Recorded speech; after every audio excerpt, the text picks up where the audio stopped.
Welcome back to Beena's learning class. ഇന്ന് നമ്മൾ പഠിക്കുന്നത് 5ാം ക്ലാസ്സിലെ സോഷ്യൽ സയൻസ് അല്ലെങ്കിൽ സാമൂഹ്യ പാഠത്തിൻ്റെ മൂന്നാമത്തെ ചാപ്റ്റർ കുഞ്ഞുങ്ങളെ, ഡൈവേഴ്സ് എംപ്ലോയ്മെൻറ്റ് അല്ലെങ്കിൽ തൊഴിൽ വൈവിധ്യങ്ങൾ എന്ന് പറയുന്ന ചാപ്റ്ററാണ്. മൂന്നാമത്തെ ചാപ്റ്ററാണ്.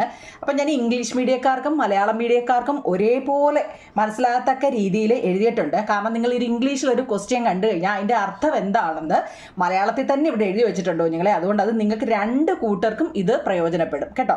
ഒരു മലയാളത്തിലൊരു ചോദ്യം തന്നു കഴിഞ്ഞാൽ അത് ഇംഗ്ലീഷിൽ എങ്ങനെയാണെന്നും ഇംഗ്ലീഷ് കണ്ടു കഴിഞ്ഞാൽ മലയാളത്തിൽ എങ്ങനെയാണ് അതാണ് നിങ്ങളെ ആദ്യം നമ്മൾ പഠിക്കേണ്ടത് കേട്ടോ. അപ്പം നമുക്ക് ക്വസ്റ്റ്യനിലോട്ട് കയറാം. ടെസ്റ്റ് ഞാൻ എടുത്ത് വാരി വലിച്ച് അത്രയും സമയം കളയുന്നില്ല. ആ പാഠത്തിലെ ഏറ്റവും പ്രധാനപ്പെട്ട ക്വസ്റ്റ്യൻ ആൻസറുകൾ മാത്രം നോക്കി നിങ്ങൾക്ക് തന്നിരിക്കാം കേട്ടോ. അപ്പോൾ നിങ്ങളിത് കണ്ടുകൊണ്ടിരിക്കുമ്പോൾ ഒന്ന് ലൈക്കും സബ്സ്ക്രൈബും കമൻറ്റും ഒക്കെ ചെയ്യണേ നിങ്ങളെ കേട്ടോ. നിങ്ങൾ കണ്ടു കഴിഞ്ഞിട്ട് സ്കിപ്പ് ചെയ്ത് പോകല്ലേ. കണ്ടതിന് ശേഷം നിങ്ങളിൻ്റെ കമൻറ്റ് കേട്ടോ, കമൻറ്റ് ബോക്സിൽ കമൻറ്റ് പറയണം. അതുപോലെ തന്നെ അറിയാൻ വയ്യാത്ത കുട്ടികൾ നിങ്ങളുടെ കൂട്ടുകാരുണ്ടെങ്കിൽ അവർക്കൊക്കെ ഒന്ന് ഷെയർ ചെയ്യുകയും വേണം കേട്ടോ. വെറുതെ കണ്ടാൽ പോരാ കേട്ടോ. മനസ്സിലാവുന്നുണ്ടോ നിങ്ങളെ? അപ്പം നോക്കിക്കേ, നമുക്ക് ഒന്നാമത്തെ ചോദ്യം. ഈ പാഠത്തിൽ പൂന്തോട്ടം നനച്ചതിന് കീർത്തിക്ക് ലഭിച്ചത് എന്താണ്? പൂന്തോട്ടം നനച്ചതിന് കീർത്തിക്ക് ലഭിച്ചത് എന്താണ്? മിഠായിയാണ്. What did Keerthi get for watering the garden? അപ്പം ഇംഗ്ലീഷ് മീഡിയക്കാർ ഇംഗ്ലീഷിലുള്ള നോട്ട് എഴുതണം, മലയാളം മീഡിയക്കാർ മലയാളത്തിൻ്റെ നോട്ട് എഴുതണം കേട്ടോ. എന്താ നിങ്ങളെ? മിഠായിയാണ്, അതായത് ടോഫീസ് ആണ്. പിന്നെ നിങ്ങൾ എഴുതുമ്പോൾ സ്പെല്ലിങ് തെറ്റരുത്. ഇംഗ്ലീഷുകാരും മലയാളംകാരെയും പ്രത്യേകിച്ച് പറയാനുള്ളത് നിങ്ങളുടെ ഈ പ്രായം സ്പെല്ലിംഗ് മിസ്റ്റേക്ക് ആണ് കേട്ടോ. അപ്പോൾ വൃത്തിയായിട്ട് എഴുതി എടുക്കുകയും വേണം, സ്പെല്ലിംഗ് മിസ്റ്റേക്ക് ഇല്ലാതെ എഴുതി പഠിക്കുകയും വേണം. വീട്ടിലെ തുണികൾ മടക്കി വെച്ചതിന് മാതാപിതാക്കൾ എങ്ങനെയാണ് തേജസ്സിനെ അനുമോദിച്ചത്? ഇതെല്ലാം നിങ്ങളുടെ ടെസ്റ്റിലെ ഫസ്റ്റ് പാർട്ടി പറഞ്ഞിരിക്കുന്നത് കേട്ടോ. നമുക്ക് അതൊന്നും വായിച്ചത്രയും സമയം കളയണ്ട, അതൊക്കെ നിങ്ങൾക്ക് അറിയാമായിരിക്കുമല്ലോ. വീട്ടിലെ തുണികൾ മടക്കി വെച്ചതിന് മാതാപിതാക്കൾ എങ്ങനെയാണ് തേജസ്സിനെ അനുമോദിച്ചത്? ഒരു കഥാപുസ്തകം സമ്മാനമായിട്ട് നൽകിയിട്ട്. കഥാപുസ്തകം ഇല്ലേ കുഞ്ഞുങ്ങളെ? എന്താ? How did Tejas parents appreciate him for folding cloth? വീട്ടിലെ തുണി മടക്കി വെച്ചതിന് ശേഷം മടക്കി വെച്ചതിന് അല്ലേ മാതാപിതാക്കൾ എങ്ങനെയാണ്, പേരൻസ് എങ്ങനെയാണ് അപ്രിസിയേറ്റ് ചെയ്തതെന്ന്. ആരെയാണ്? തേജസ്സിനെ എങ്ങനെയാ? ഒരു സ്റ്റോറി ബുക്ക്. എന്താണ് സ്റ്റോറി ബുക്ക്? എന്താ കൊടുത്തതെന്നല്ലേ? സ്റ്റോറി ബുക്കാണ് കേട്ടോ. കഥാപുസ്തകം. 2 ഒക്കെ ആണല്ലോ. നിങ്ങളുടെ വീട്ടിലെ മുതിർന്നവർ ചെയ്യുന്ന ജോലിക്ക് പകരമായി എന്താണ് ലഭിക്കുന്നതെന്ന്. മുതിർന്നവരൊക്കെ, അതായത് ഞങ്ങളെപ്പോലെയുള്ള അച്ഛനമ്മമാർ വീട്ടിൽ ജോലി ചെയ്യുന്നില്ലേ, അവർക്ക് എന്തെങ്കിലും പ്രതിഫലമായിട്ട് കിട്ടുന്നുണ്ടോ? അതല്ലെങ്കിൽ വേറെ ആൾക്കാർ നമ്മളെ വീട്ടിൽ വന്ന് ജോലി ചെയ്യുമ്പോൾ അവർക്ക് വല്ലതും കൊടുക്കാറുണ്ടോ? അതൊക്കെ നിങ്ങൾ സ്വന്തമായിട്ട് എഴുതേണ്ടതാണ് കേട്ടോ. അവർക്ക് നമ്മൾ പ്രതിഫലമായിട്ട്, ഇപ്പോൾ ഒരാളെ നമ്മൾ ജോലിക്ക് നിർത്തുവാണെങ്കിൽ അവർക്ക് പ്രതിഫലമായിട്ട് എന്ത് കൊടുക്കണം കുഞ്ഞുങ്ങളെ? ഒന്നുകിൽ എന്തെങ്കിലും പകരം കൊടുക്കണം, അല്ലെങ്കിൽ പണം കൊടുക്കണം എന്നൊക്കെ പറയുന്നുണ്ട് കേട്ടോ. What do the elders in your home get in return four the work they do? അതായത് സാലറിയോ വേജസോ ശമ്പളമോ കൂലിയോ കൊടുക്കണം എന്നാണ് പറയുന്നത്. അപ്പോൾ ആ 3 നിങ്ങൾ വൃത്തിയായിട്ട് എഴുതിയെടുക്കണം കേട്ടോ. എഴുതിയെടുത്ത് തന്നെ പഠിക്കണേ. അതൊക്കെ 1 വേർഡ് ക്വസ്റ്റ്യനാണ്, നിങ്ങളൊന്ന് അറിഞ്ഞിരിക്കാൻ വേണ്ടി 1 വേർഡ് ക്വസ്റ്റ്യൻ മാത്രമാണ്. ഇനി നമുക്ക് അതിനകത്തിലെ പ്രധാനപ്പെട്ട ക്വസ്റ്റ്യനിലോട്ട് കയറാം. എന്താണ് ഈ ഇൻകം എന്ന് വെച്ചാൽ എന്താ നിങ്ങളെ? വരുമാനം എന്നാൽ എന്താണെന്നുള്ള ആ വിഷയത്തിലോട്ട് കയറാം. വിവിധ പ്രവർത്തനങ്ങളിൽ ഏർപ്പെട്ടിരിക്കുന്ന വ്യക്തികളുടെ ചിത്രങ്ങൾ നമ്മുടെ ടെസ്റ്റിൽ തന്നിട്ടുണ്ട് അല്ലേ. ഓരോരുത്തരും എന്തെല്ലാം പ്രവർത്തനങ്ങളിലാണ് ഏർപ്പെട്ടിരിക്കുന്നത്. നിങ്ങളുടെ ടെസ്റ്റിൽ കുറേ പിക്ചർ കൊടുത്തിട്ടുണ്ടോ നിങ്ങളെ? എന്തൊക്കെയാണ്? കച്ചവടം അല്ലെങ്കിൽ ട്രേഡ്, അധ്യാപനം അല്ലെങ്കിൽ ടീച്ചിങ്, ക്യാരംസ് അല്ലേ, ചിത്രം വരയ്ക്കൽ, ഡ്രോയിങ്സ്. അപ്പോൾ ഇംഗ്ലീഷുകാർ ഇംഗ്ലീഷ് നോക്കിക്കോണം, മലയാളംകാർ മലയാളം നോക്കിക്കോ. പല തരത്തിലുള്ള ചിത്രങ്ങൾ നിങ്ങളുടെ ടെസ്റ്റിൽ തന്നിട്ടുണ്ട്. അത് നിങ്ങൾ ഏതൊക്കെയാണെന്ന് എഴുതാനാണ്. ഓക്കെ ആണല്ലോ? ഓക്കെ, അടുത്തേ നോക്കിക്കോ. അടുത്തത്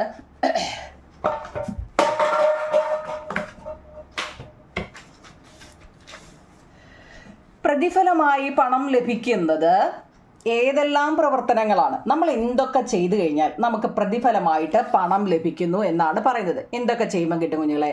ടീച്ചിങ് അല്ലേ, അധ്യാപനം, അതുപോലെ തന്നെ കച്ചവടം, ആതുര സേവനം. നിങ്ങൾക്ക് ഇഷ്ടമുള്ള എന്ത് വേണമെങ്കിലും എഴുതാം, പക്ഷേ സ്പെല്ലിങ് കറക്റ്റായിട്ടായിരിക്കണമെന്നേ ഉള്ളൂ. Which among these activities are rewarded in the form of money? ഞങ്ങളെ വിച്ച് എമംഗ് ദ ആക്ടിവിറ്റീസ്, പ്രവർത്തനങ്ങൾ are rewarded in the form of money. നമുക്ക് പണം പ്രതിഫലമായിട്ട് ലഭിക്കണമെങ്കിൽ എന്തെല്ലാം പ്രവർത്തനങ്ങൾ? നിങ്ങൾക്ക് അറിയാവുന്ന, സ്പെല്ലിംഗ് അറിയാവുന്ന എന്ത് വേണമെങ്കിലും എഴുതാം, കാരണം പ്രതിഫലം കിട്ടുന്ന ടീച്ചിങ്. പിന്നെ എന്താ നമുക്കറിയാവുന്ന ട്രേഡ്, ഹെൽത്ത് കെയർ, പിന്നെ എന്തൊക്കെയാണോ നിങ്ങൾക്ക് അറിയാവുന്ന അത് എഴുതണം കേട്ടോ. ഏതെല്ലാം പ്രവർത്തനങ്ങൾക്കാണ് നമുക്ക് സമ്മാനം ലഭിക്കുന്നത്? ഇനി നമ്മൾ എല്ലാ പ്രവർത്തനങ്ങളും ചെയ്താൽ എല്ലാത്തിനും നമുക്ക് സമ്മാനം കിട്ടാറുണ്ടോ? ഉണ്ടോ? Which activities are rewarded with gift? എന്തൊക്കെയാണ് ഞങ്ങൾ നമ്മൾ ഈ ഓണപ്പരിപാടിയൊക്കെ നടത്തത്തില്ലേ? ഓണപ്പരിപാടി, ക്രിസ്മസ് പരിപാടി, പിന്നെ അങ്ങനെയൊക്കെയുള്ള പരിപാടി നടത്തുമ്പോൾ നമുക്ക് ഗിഫ്റ്റ് കിട്ടത്തില്ലേ? അപ്പോൾ അതെന്താ? ചിത്രരചനാ മത്സരം നടത്തുന്നു, ക്യാരംസ് കളി, വോളിബോൾ. നിങ്ങൾക്ക് എന്താണോ അത് ഇഷ്ടമുള്ളത് എഴുതാം. നിങ്ങൾക്ക് ഇഷ്ടമുള്ള നിങ്ങളുടെ പേര് എഴുതിയിട്ടേ നിങ്ങൾക്ക് ഇഷ്ടമുള്ള എന്താണെന്ന് നിങ്ങൾ ആ കമൻറ്റ് ബോക്സിലൊന്ന് പറയണേ. ഓരോ കുട്ടികൾക്കും ഇഷ്ടപ്പെട്ട എന്താ നിങ്ങൾക്ക് അല്ലെങ്കിൽ എന്തെങ്കിലും സമ്മാനങ്ങൾ എന്തിനേലും കിട്ടിയിട്ടുണ്ടോ അതൊക്കെ നിങ്ങൾ ആ കമൻറ്റ് ബോക്സിലൊന്ന് പറയണേ. നിങ്ങൾ നോക്കട്ടെ എൻ്റെ പിള്ളേർക്ക് എന്തൊക്കെ കിട്ടിയിട്ടുണ്ടോ അത് കേട്ടോ. കമൻറ്റ് ബോക്സിലൊന്ന് പറയണേ. അതായത് ഞാൻ എന്താ ഓണപ്പരിപാടിക്ക് പോയപ്പം എനിക്ക് എന്താ ക്യാരംസ് കളിക്ക് എനിക്ക് ഇന്നത് കിട്ടി, അല്ലെങ്കിൽ എന്താ കുപ്പിയിൽ വെള്ളം നിറയ്ക്കലിന് എനിക്കത് കിട്ടി, അല്ലേ, ഓട്ട മത്സരത്തിന് കിട്ടി. അപ്പം നിങ്ങൾക്ക് എന്തെങ്കിലും കിട്ടിയിട്ടുണ്ടെങ്കിൽ കമൻറ്റ് ബോക്സിൽ ആ പേരും ആർക്കാണോ കിട്ടിയത് അവരുടെ എന്തിനാണോ കിട്ടിയതെന്നും കൂടെ ഒന്ന് പറയണേ. ഓക്കെ, അപ്പം നമുക്ക് നോക്കിക്കേ എന്താണ് ഈ വരുമാനം. നോക്കിക്കേ ഇംഗ്ലീഷും മലയാളവും എഴുതിയിട്ടുണ്ട്. എന്താ കുഞ്ഞെ വരുമാനം അല്ലെങ്കിൽ ഇൻകം എന്നാൽ? വിവിധ സാമ്പത്തിക പ്രവർത്തനങ്ങളിൽ ഏർപ്പെട്ടതിൻ്റെ ഭാഗമായി ഒരു വ്യക്തിക്ക് നിശ്ചിത കാലയളവിൽ ലഭിക്കുന്ന പണമാണ് വരുമാനം എന്ന് പറയുന്നത്. എന്താ? വിവിധ സാമ്പത്തിക പ്രവർത്തനങ്ങളിൽ ഏതെങ്കിലും ഒരു സാമ്പത്തിക പ്രവർത്തനങ്ങളിൽ ഏർപ്പെട്ടതിൻ്റെ ഭാഗമായിട്ട് ഒരു വ്യക്തിക്ക് നിശ്ചിത കാലയളവിൽ ലഭിക്കുന്ന പണമാണ് വരുമാനം. Income is the money received by a person over a period of time as a result of engaging in various economic activities. Spelling നിങ്ങൾക്ക് ഞാൻ ഓരോന്ന് പറക്കി എഴുതി വെച്ചിരിക്കുകയാണ്. എന്താ? നിങ്ങൾക്ക് സ്പെല്ലിങ് തെറ്റാതിരിക്കാൻ വേണ്ടിയാണ് ഓരോ വാക്കിൻ്റെയും സ്പെല്ലിങ് എഴുതി വെക്കുക. Income is the money received by a person over a period of time as a result of engaging in various economic activities. Okay ആണോ നിങ്ങളെ? വിവിധ സാമ്പത്തിക പ്രവർത്തനങ്ങളിൽ ഏർപ്പെട്ടതിൻ്റെ ഭാഗമായി ഒരു വ്യക്തിക്ക് നിശ്ചിത കാലയളവിൽ ലഭിക്കുന്ന പണമാണ് വരുമാനം എന്ന് പറയുന്നത്. അപ്പം അതിൻ്റെ 2 മാർക്ക് നിങ്ങൾ മേടിക്കുമല്ലോ. എന്താണ് വരുമാനം? നമ്മുടെ പാഠം തന്നെ അതാണ്. മൂന്നാമത്തെ ഈ ചാപ്റ്റർ തന്നെ തൊഴിലും അതുപോലെ തന്നെ വരുമാനം കിട്ടുന്നതും അല്ലെ പ്രതിഫലം കിട്ടുന്നതും ഒക്കെ എങ്ങനെയാണെന്നുള്ളതാണ്. അപ്പം ഇൻകം എന്താണെന്ന് പഠിച്ചല്ലോ, വരുമാനം. ഇനി എന്തുവാണ് ഈ എംപ്ലോയ്മെൻറ്റിനെ കുറിച്ച് പഠിക്കുക. എംപ്ലോയ്മെൻ്റ് എന്ന് വെച്ചാൽ തൊഴിൽ. ആദ്യം നിങ്ങൾക്ക് അറിയാവുന്ന ഒരു 5-6 തൊഴിലിൻ്റെ പേര് എഴുതണം കുഞ്ഞുങ്ങളെ. നിങ്ങൾക്ക് ഏതൊക്കെയാണ് അറിയാവുന്ന തൊഴിലുകൾ അറിയാമോ? ടൈപ്പ് ഓഫ് ജോബ് ഒന്ന് അഗ്രികൾച്ചർ, പിന്നെ ട്രേഡ്, ടീച്ചിങ്, സോൾജിയേഴ്സ് എന്ന് വെച്ചാൽ കൃഷി, അല്ലേ, വ്യവസായം അതായത് കച്ചവടം, ട്രേഡ്, അധ്യാപനം, പട്ടാളക്കാർ, സോൾജിയർ. ഏതൊക്കെ നിങ്ങൾക്ക് അറിയാവുന്ന തൊഴിലുണ്ടോ അതെല്ലാം നിങ്ങൾക്ക് ഇഷ്ടമുള്ള ഏതെങ്കിലുമൊക്കെ തൊഴിലിൻ്റെ പേര് അറിഞ്ഞിരിക്കണം കേട്ടോ. അപ്പോൾ എംപ്ലോയ്മെൻറ്റിനെ കുറിച്ചാണ്. എന്താണ് ഈ എംപ്ലോയ്മെൻറ്റ് എന്ന് വെച്ചാൽ എന്താ കുഞ്ഞുങ്ങളെ? തൊഴിൽ. എന്താണ്? തൊഴിലുണ്ടേ, തൊഴിൽ. വരുമാനത്തിനായി ഒരു വ്യക്തി കായികമായോ ബൗദ്ധികമായോ ചെയ്യുന്ന പ്രവർത്തനമാണ് തൊഴിൽ. തൊഴിലിന് പ്രതിഫലം കൂലിയായോ ശമ്പളമായോ ലഭിക്കുന്നു. വ്യക്തികളുടെ പ്രധാന വരുമാനമാണ് തൊഴിൽ.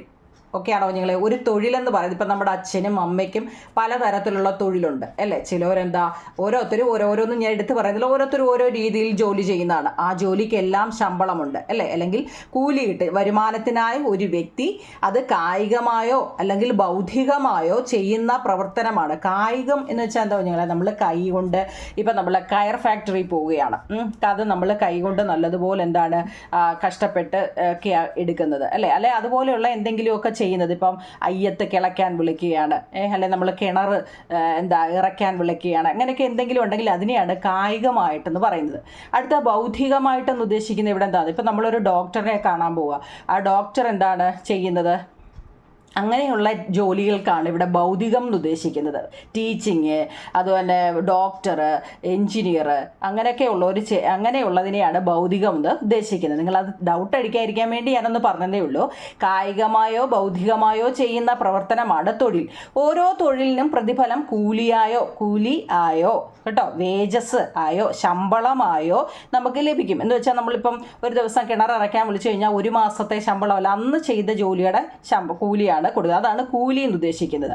അതേപോലെ നമ്മളിപ്പം അല്ലാതെ ഇപ്പം നിങ്ങൾ ട്യൂഷൻ പോകുന്ന വീട്ടിൽ അല്ലെങ്കിൽ സ്കൂളിലെ ഫീസ് അത് ദിവസവും നമ്മൾ കൊണ്ട് കൊടുക്കുകയാണോ? അല്ല, അത് മന്ത്ലിയാണ്. അതാണ് സാലറി എന്ന് പറയുന്നത്. വ്യക്തികളുടെ പ്രധാന വരുമാന മാർഗമാണ് തൊഴിൽ അല്ലേ. ഇനി ഇംഗ്ലീഷിൽ എങ്ങനെ പറയുന്നില്ല? Employment is the work done by a person, അത് ഫിസിക്കലി ഫോർ ഇൻകം. എന്താണ് എംപ്ലോയ്മെന്റ് ഈസ് നിങ്ങൾ ആ ഇംഗ്ലീഷ് വായിക്കുമ്പോൾ ആ മലയാളവും നോക്കണം കേട്ടോ. ഈ employment is the work done by a person physically for income. Its reward is paid in the form of wages or salary. Employment is the main sources of income for individuals. Okay ആണോ നിങ്ങളെ? എന്താണ് തൊഴിൽ അല്ലെ, എന്താണ് employment എന്ന് ചോദിച്ചാൽ നിങ്ങൾക്ക് എഴുതാമല്ലോ. 3 മാർക്കൊക്കെ ആയിരിക്കും ഇത്ര എഴുതി വെക്കുന്നതിന്. 3 സെൻറ്റൻസിന് 3 മാർക്കൊക്കെ കിട്ടിയാൽ എന്താ അല്ലേ, എളുപ്പം മേടിച്ചുകൂടായോ? ഇതങ്ങ് എഴുതി എടുക്കണം കേട്ടോ, വെറുതെ നോക്കിയിരിക്കരുത്. ഇത് വൃത്തിയായിട്ട് നിങ്ങളുടെ ബുക്കിലോട്ട് എഴുതിയെടുത്ത് വേണം പഠിക്കാൻ. അടുത്ത നോക്കുന്നില്ലേ, നമ്മളിപ്പോൾ പറഞ്ഞു ഒരാൾക്ക് കൂലി കൊടുക്കുന്നു, ശമ്പളം കൊടുക്കുന്നു എന്നൊക്കെ പറഞ്ഞില്ലേ. എന്താണ് ഈ കൂലി, എന്താണ് ഈ ശമ്പളം? വേജസും സാലറിയും. വേജസും സാലറിയും. Wages is paid by the employer to the employee for performing services under a contract. Wages is fixed on hourly or daily basis. ഞാൻ പറഞ്ഞില്ലേ, ഇപ്പം നമ്മളിപ്പോൾ ഒരു JCB പണിയാൻ വിളിക്കുക അല്ലേ, അത് നമുക്ക് 1 മാസത്തേക്ക് റെൻ്റ് എടുത്തല്ല, അപ്പം മണിക്കൂർ വെച്ചാണ് അതിന് നമ്മൾ ഇത് കൊടുക്കുക. 1 മണിക്കൂറിന് ഇത്ര രൂപ എന്നൊക്കെ പറഞ്ഞാണ്. ഇപ്പം മനസ്സിലാവുന്നുണ്ടോ നിങ്ങൾ? ഡെയിലി എന്ന് വെച്ചാൽ 1 ദിവസത്തേക്ക് മാത്രം നമ്മൾ ജോലിക്ക് വിളിച്ച് ചെയ്യുന്നതുണ്ട്. മനസ്സിലായി? അതൊക്കെയാണ് വേജസ് എന്ന് പറയുന്നത്, കൂലി കൊടുക്കുക എന്ന് പറയുന്നത്. എന്നാൽ salary is the remuneration paid by the employer for the work performed by the employees on a monthly basis. മാസത്തിൽ മന്ത്ലി കൊടുക്കുന്നതാണ് സാലറി. ചിലപ്പോൾ നിങ്ങൾക്ക് അത് 1 മാർക്കിന് ചോദിക്കും. വേജസ് വേജസ് എന്ന് വെച്ചാൽ അവർലി ഓർ ഡെയിലി ബേസിസ് ആണ്. പക്ഷേ സാലറി എന്ന് വെച്ചാൽ എന്താണ്? മന്ത്ലി ബേസിസ് ആണ്. തിരിഞ്ഞു പോകല്ലേ നിങ്ങളെ? വായിക്കാൻ അറിയാമോ? അതായത് wages is paid by the employer to the employee for performing services under a contract. Wages is fixed on hourly or daily basis. എന്നാൽ salary is the remuneration, spelling ഒക്കെ അറിയണേ, remunerations paid by the employer for the work performed by the employees on a monthly basis. Okay ആണോ നിങ്ങളെ? ഇനി അപ്പം ചോദിക്കും ഞങ്ങൾക്ക് മലയാളത്തിലില്ലയോ എന്ന് ചോദിക്കാം അല്ലേ? മലയാളവും ഉണ്ട് കേട്ടോ. എന്താണ് കൂലി? കൂലി എന്ന് വെച്ചാൽ എന്തായിരുന്നു? ഞാൻ പറഞ്ഞല്ലോ, എന്താ? വേജസ്. ശമ്പളം എന്ന് വെച്ചാൽ എന്താണ്? സാലറി. ഒരു കരാർ പ്രകാരം സേവനങ്ങൾ നിർവഹിക്കുന്നതിന് തൊഴിലുടമ ജീവനക്കാരന് വേതനം നൽകുന്നു. അത് മണിക്കൂറോ ദിവസമോ വേതനം നിശ്ചയിക്കുന്നു. 1 മണിക്കൂറിന് ഇത്ര രൂപ എന്നൊക്കെ പറഞ്ഞല്ലേ നമ്മൾ വിളിക്കുന്നത്. എന്നാൽ സാലറി അല്ലെങ്കിൽ ശമ്പളം എന്നത് ജീവനക്കാർ പ്രതിമാസം ചെയ്യുന്ന ജോലിക്ക് തൊഴിലുടമ നൽകുന്ന പ്രതിഫലമാണ്. മനസ്സിലാവുന്നുണ്ടോ നിങ്ങളെ? ഒരു കരാർ, ഇപ്പോൾ ഒരു കരാർ എന്ന് വെച്ചാൽ നമ്മുടെ അയ്യം ഫുള്ള് കിളച്ച് വൃത്തിയാക്കുക എന്ന് പറയുന്ന ഒരു കരാർ വരുക. അപ്പോൾ നിങ്ങൾ ആ കരാറിൽ ആ തൊഴിലുടമ ചിലപ്പോൾ ഒറ്റ ദിവസം കൊണ്ട് ഫുൾ അങ്ങ് തീർത്തു. മനസ്സിലായോ? 1 ദിവസം കൊണ്ട് ആ അയ്യം ഫുള്ള് കിളച്ച് തീർത്തെങ്കിൽ അയാൾക്ക് ആ 1 ദിവസത്തെ കൂലിയെ കൊടുക്കത്തുള്ളൂ കേട്ടോ. ഒരു കരാർ പ്രകാരം സേവനങ്ങൾ നിർവഹിക്കുന്നതിന് തൊഴിലുടമ ഉടമ ജീവനക്കാരന് വേതനം നൽകുന്നു. അത് മണിക്കൂർ ബേസോ ദിവസമോ വേതനം നിശ്ചയിക്കുന്നു. എന്നാൽ ശമ്പളം എന്നത് ജീവനക്കാർ പ്രതിമാസം ചെയ്യുന്ന ജോലിക്ക്. ഇപ്പം ടീച്ചിങ് മാസത്തിലല്ലേ നമുക്ക് ശമ്പളം കിട്ടുന്നത്. അതുപോലെ തന്നെ ഒരു ഹോസ്പിറ്റലിലേക്ക് നമ്മളൊരു ഡോക്ടറെ അപ്പോയിൻറ്റ് ചെയ്യുകയാണെങ്കിൽ അവർക്ക് മന്ത്ലിയാണ് അവർക്ക് കൊടുക്കുന്നത്. പിന്നെ നേഴ്സുമാർക്ക് മന്ത്ലി അല്ല, എല്ലാവർക്കും ശമ്പളം മാസത്തിലാണെന്ന് നിങ്ങൾ കേട്ടിട്ടുണ്ടോ നിങ്ങളെ? ശമ്പളം എന്നത് ജീവനക്കാർ പ്രതിമാസം ചെയ്യുന്ന ജോലിക്ക് തൊഴിലുടമ നൽകുന്ന പ്രതിഫലമാണ്. ഓക്കെ ആണല്ലോ? വേജസും സാലറിയും അല്ലെങ്കിൽ കൂലിയും ശമ്പളവും കേട്ടോ. ഇത് നിങ്ങൾ പോസ് ചെയ്തിട്ടിട്ട് വൃത്തിയായിട്ട് എഴുതി എടുക്കണം കേട്ടോ. അടുത്ത ഈ സോഴ്സസ് ഓഫ് ഇൻകം, വരുമാനത്തിൻ്റെ സ്രോതസ്സുകൾ ഇമ്പോർട്ടൻ്റ് ആണ്. വരുമാനം കിട്ടാനുള്ള സ്രോതസ്സുകൾ കേട്ടോ. എന്നാൽ എന്തെന്ന് നമ്മുടെ ടെസ്റ്റിൽ കിടപ്പുണ്ട്. അതുകൊണ്ട് ഞാൻ ഈ ടെസ്റ്റിലുള്ളതൊന്നും വലുതായിട്ട് ഞാൻ ഇതിലോട്ട് എഴുതുന്നില്ല കുഞ്ഞുങ്ങളെ. വരുമാനത്തിൻ്റെ സ്രോതസ് എന്ന് വെച്ചാൽ ഒന്ന് കൃഷി ചെയ്ത് കഴിഞ്ഞാൽ എന്താണ്? നല്ല രീതിയിൽ കൃഷി ചെയ്ത് കഴിഞ്ഞാൽ നമുക്ക് നല്ല വിളകൾ ലഭിക്കും. അങ്ങനെ നമുക്ക് വരുമാനം ഉണ്ടാക്കാം. തൊഴിലായിട്ട് നമുക്ക് കൂലി തൊഴിൽ ചെയ്താൽ മറ്റെന്തെങ്കിലും തൊഴിൽ ചെയ്താൽ അതിന് നമുക്ക് കൂലിയോ ശമ്പളമോ കിട്ടും. ഇനി എന്തെങ്കിലും ബിസിനസ് ചെയ്താലോ നമുക്ക് അതിൽ നിന്ന് ലാഭം കിട്ടും. ബാങ്കിൽ പൈസ നിക്ഷേപിച്ചു കഴിഞ്ഞാലോ അതിൻ്റെ പലിശ കിട്ടും. ആസ്തികൾ എന്നുദ്ദേശിക്കുന്നത് ആസ്തി എന്നൊക്കെ കേട്ടിട്ടുണ്ടോ? അസറ്റ്. നിങ്ങൾ ഇനി കേട്ടോ. ആസ്തികൾ എന്ന് വെച്ചാൽ അസറ്റ് ഉണ്ടെന്ന് വെച്ചാൽ നമുക്കിപ്പോൾ ഞാൻ എനിക്ക് 2-3 വീടുകളൊക്കെ ഉണ്ടെന്ന് വെച്ചോ. ആ വീട്ടിൽ ഞാൻ വാടകക്കാർ റെൻറ്റിന് ആളിനെ നിർത്തിയിട്ടുണ്ട്. അപ്പോൾ എനിക്ക് മാസം അതിൻ്റെ വാടക പൈസ കിട്ടത്തില്ലേ? അപ്പോൾ അങ്ങനെയൊക്കെ കിട്ടുന്നതാണ് ഈ ആസ്തികൾ എന്നിവിടെ. അവരുടെ വാടക കിട്ടും. പിന്നെ നമ്മൾ ബ്ലേഡിന് പൈസ കൊടുത്തിട്ടുണ്ടെങ്കിൽ അവരുടെ കയ്യിൽ നമുക്ക് പലിശ കിട്ടും. അങ്ങനെയൊക്കെ ചിന്തിക്കാം. ഓഹരി നിക്ഷേപം കേട്ടോ, അതായത് സ്റ്റോക്ക് ഇൻവെസ്റ്റ്മെൻറ്റ്. ഓഹരി നിക്ഷേപം എന്ന് വെച്ചാൽ ലാഭവിഹിതം. അതിനകത്ത് നിന്നും നമുക്ക് ലാഭവിഹിതം. നിങ്ങൾ ഇതിലൊരു 4-5 എണ്ണം പഠിച്ചിട്ട് അതിൻ്റെ സ്രോതസ്സുകളും കൂടി പഠിച്ചിരിക്കണം കേട്ടോ. അതിൻ്റെ ഇംഗ്ലീഷ് നോക്കി കഴിഞ്ഞാൽ അഗ്രികൾച്ചർ എന്ന് വെച്ചാൽ ക്രോപ്പ്. ഇതിൻ്റെ നേരെ ഇംഗ്ലീഷാണ്. ഇതിൻ്റെ എല്ലാം മലയാളം ഇവിടെ എഴുതി വെച്ചിട്ടുണ്ട്. എംപ്ലോയ്മെൻ്റ് എന്ന് വെച്ചാൽ wages, salary. Business, profit. Bank deposit എന്ന് വെച്ചാൽ ഇൻട്രസ്റ്റ്. അസറ്റ് എന്ന് വെച്ച് കഴിഞ്ഞാൽ എന്താ, റെൻറ്റ്, ലീസ്. സ്റ്റോക്ക് ഇൻവെസ്റ്റ്മെൻറ്റ് എന്ന് വെച്ചാൽ പ്രോഫിറ്റ്, ഷെയർ. കേട്ടോ, ലീസ് എന്ന് വെച്ചാൽ എന്താ പറഞ്ഞാൽ, ലീസ് പലിശ എന്നർത്ഥമുണ്ട് കേട്ടോ. റെൻറ്റ്, വാടക. കേട്ടോ, ഇതിൻ്റെയൊക്കെ മലയാളമൊക്കെ അറിയണേ. ഓക്കെ, എഴുതി എടുത്തോണം കേട്ടോ. അപ്പോൾ അടുത്ത് നോക്കിക്കോ. അപ്പോൾ നമ്മൾ വരുമാനത്തെക്കുറിച്ച് പഠിച്ചു, സാലറിയെക്കുറിച്ച് പഠിച്ചു, വേജസിനെ കുറിച്ച് പഠിച്ചു അല്ലേ. ഇനി പലതരം തൊഴിലുകളെ കൂടെ പേരറിയണമെന്ന് പറഞ്ഞു. ഇനി തൊഴിലുകൾ കാർഷിക തൊഴിലുകളും ഉണ്ട് അല്ലേ, കൃഷിയിൽ നിന്നുള്ള തൊഴിലുകളും ഉണ്ട്, കാർഷികേതര തൊഴിലുകളും ഉണ്ട് അല്ലേ. കാർഷിക തൊഴിലുകളും കാർഷികേതര തൊഴിലുകളും എന്തെല്ലാമാണ്, അത് നിങ്ങളുടെ ടെസ്റ്റിൽ കുറച്ച് കിടക്കുന്നതുകൊണ്ടാണ് കേട്ടോ. എന്താ, നെൽകൃഷി അല്ലെങ്കിൽ റൈസ് കൾട്ടിവേഷൻ. എന്തൊക്കെയാണ് കാർഷിക തൊഴിലുകളുടെ ഒരു 5 പേര് എഴുതാൻ ചോദിച്ചു കഴിഞ്ഞാൽ ഇത് എഴുതണേ നിങ്ങളെ. മലയാളംകാരെന്താണ്, നെൽകൃഷി, മത്സ്യകൃഷി, പച്ചക്കറി കൃഷി, കന്നുകാലി വളർത്തൽ, പട്ടുനൂൽ കൃഷി. ഇതെല്ലാം കൃഷി ഇനങ്ങളിൽ വരുന്നതാണ് കേട്ടോ. നെൽകൃഷി, മത്സ്യകൃഷി, പച്ചക്കറി കൃഷി, കന്നുകാലി വളർത്തൽ, പട്ടുനൂൽ കൃഷി എന്നിവയെല്ലാം കൃഷിയിൽ വരുന്നതാണ്. എന്നാൽ കാർഷികേതര അതല്ലാത്തതോ, കാർഷികേതര തൊഴിലെന്ന് വെച്ച് കഴിഞ്ഞാൽ എന്താ, കച്ചവടം, ബിസിനസ്, ബാങ്കിങ്, അധ്യാപനം, ഗതാഗതം. ഇതെല്ലാം എന്താണ്, കാർഷികേതര. ഇതിൻ്റെ എല്ലാം മലയാളം ഇംഗ്ലീഷ് എഴുതി വെച്ചിട്ടുണ്ട്. നെൽകൃഷി റൈസ് കൾട്ടിവേഷന്, മത്സ്യകൃഷി എന്ന് വെച്ചാൽ ഫിഷ് ഫാമിംഗ്, പച്ചക്കറി എന്ന് വെച്ചാൽ വെജിറ്റബിൾ കൾട്ടിവേഷൻ, കന്നുകാലി കാറ്റിൽ റേസിംഗ്, പട്ടുനൂൽ എന്ന് വെച്ചാൽ സിൽക്ക് കൾട്ടിവേഷൻ, കച്ചവടം എന്ന് വെച്ചാൽ ട്രേഡാണ്, ബിസിനസ് ബാങ്കിങ്, അധ്യാപനം ടീച്ചിങ്, ഗതാഗതം ട്രാൻസ്പോർട്ടേഷൻ. എല്ലാം എഴുതി വെച്ചിട്ടുണ്ട്, എന്നാലും ഞാനൊന്ന് വായിച്ചു തന്നതാണ്. ഓക്കെ, ഇത് ഇത്രയും കാർഷിക തൊഴിലുകൾ പരീക്ഷയ്ക്ക് ചോദിക്കും, കാർഷികേതര തൊഴിലുകളും ചോദിക്കും, തിരിഞ്ഞു പോകരുത് കേട്ടോ. ഓക്കെ, അടുത്ത നമ്മൾ സ്വയം തൊഴിൽ കണ്ടെത്തുക എന്നൊക്കെ നിങ്ങൾ വീട്ടിൽ അമ്മയോ അച്ഛനോ പറയുന്ന കേട്ടിട്ടുണ്ടോ നിങ്ങൾ? എന്താണ് ഈ സ്വയം തൊഴിൽ? ഏതെങ്കിലും തൊഴിലുടമയുടെ നിയന്ത്രണത്തിലല്ലാതെ സ്വന്തമായിട്ട് സാമ്പത്തിക പ്രവർത്തനത്തിലൂടെ ഉപജീവനം നടത്തുന്നതിനെയാണ് സ്വയം തൊഴിൽ. അത് ടെസ്റ്റിൽ ഓൾറെഡി എഴുതിയിട്ടിട്ടുള്ളത് കൊണ്ടാണ് ഞാൻ ഇംഗ്ലീഷ് വീണ്ടും റിപ്പീറ്റ് ചെയ്യുന്നത്. നിങ്ങൾ അതിൻ്റെ മലയാളം അറിഞ്ഞിരിക്കാൻ വേണ്ടി എഴുതിയാൽ നിങ്ങളെ. ഏതെങ്കിലും തൊഴിലുടമയുടെ നിയന്ത്രണത്തിലല്ലാതെ, മറ്റൊരാടെ നമ്മൾ അണ്ടറിൽ ജോലി ചെയ്യാന്നൊക്കെ കേട്ടിട്ടില്ലേ, അങ്ങനല്ലാതെ സ്വതന്ത്രമായിട്ട് നമുക്ക് വരുമാനം കിട്ടുന്ന, ഇപ്പം ഒരുപാട് പേരങ്ങനെ ചെയ്യുന്നുണ്ടല്ലോ. തയ്യൽ, പിന്നെ എന്താ വേറെ ഓരോരുത്തരൊക്കെ എന്താ മുറിയൊക്കെ റെൻറ്റിനെടുത്ത് അവരെന്താ സ്വന്തമായിട്ട് തുണിക്കച്ചവടവും ഓരോന്നൊക്കെ അല്ലേ, ചില സ്റ്റേഷനറി കടയൊക്കെ സ്വന്തമായിട്ട് ഇട്ട് നിങ്ങളുടെ ടെസ്റ്റിൽ തന്നെ അതിൻ്റെ കുറേ പിക്ചർ കൊടുത്തിട്ടുണ്ട്. ഏതെങ്കിലും തൊഴിലുടമയുടെ നിയന്ത്രണത്തിലല്ലാതെ സ്വതന്ത്രമായി സാമ്പത്തിക പ്രവർത്തനത്തിലൂടെ ഉപജീവനം നടത്തുന്നതിനെയാണ് സ്വയം തൊഴിൽ എന്ന് പറയുന്നത്. ഈ സ്വയം തൊഴിൽ പദ്ധതികൾ എന്തെല്ലാമാണ്? അതായത് അത് പരീക്ഷയ്ക്ക് ഉറപ്പായിട്ടും ചോദിക്കുന്ന, നിങ്ങൾക്കറിയാവുന്ന ഒരു 4 സ്വയം തൊഴിൽ പദ്ധതി. ചിലപ്പം ഏതെങ്കിലും ഒരെണ്ണത്തിൻ്റെ പേര് തന്നിട്ട് അതെന്താണെന്നും ചോദിക്കുക. എങ്ങനെ വേണമെങ്കിലും ഇത് ചോദിക്കാം. ഇത് വളരെ ഈ പാഠത്തിലെ ഏറ്റവും ഇമ്പോർട്ടൻ്റ് ഒരു ക്വസ്റ്റ്യനാണ്. നോക്കൂ നിങ്ങളെ. നവജീവൻ പദ്ധതിയുണ്ട്. അതായത് 50 വയസ്സിനും 60 വയസ്സിനും ഇടയിലുള്ള ഗുണഭോക്താക്കൾക്ക് കിട്ടുന്ന ഒരു പദ്ധതിയാണ്. എന്താ, മുതിർന്ന പൗരന്മാർക്ക് കിട്ടുന്ന ഒരു പദ്ധതിയാണ് കേട്ടോ. ഇത് നവജീവൻ പദ്ധതി. കൈവല്യ എന്ന് പേരുള്ളത് എന്ന് വെച്ചാൽ 21നും 55നും വയസ്സിനും ഇടയിൽ ഭിന്നശേഷിക്കാർക്ക് എന്ന് വെച്ചാൽ എന്തെങ്കിലും അംഗവൈകല്യമുള്ളവർക്ക് എന്തൊക്കെയോ ഉണ്ട്, ഗവൺമെൻറ്റിൽ നിന്നും ആനുകൂല്യങ്ങളും ഒക്കെ ഉണ്ട്.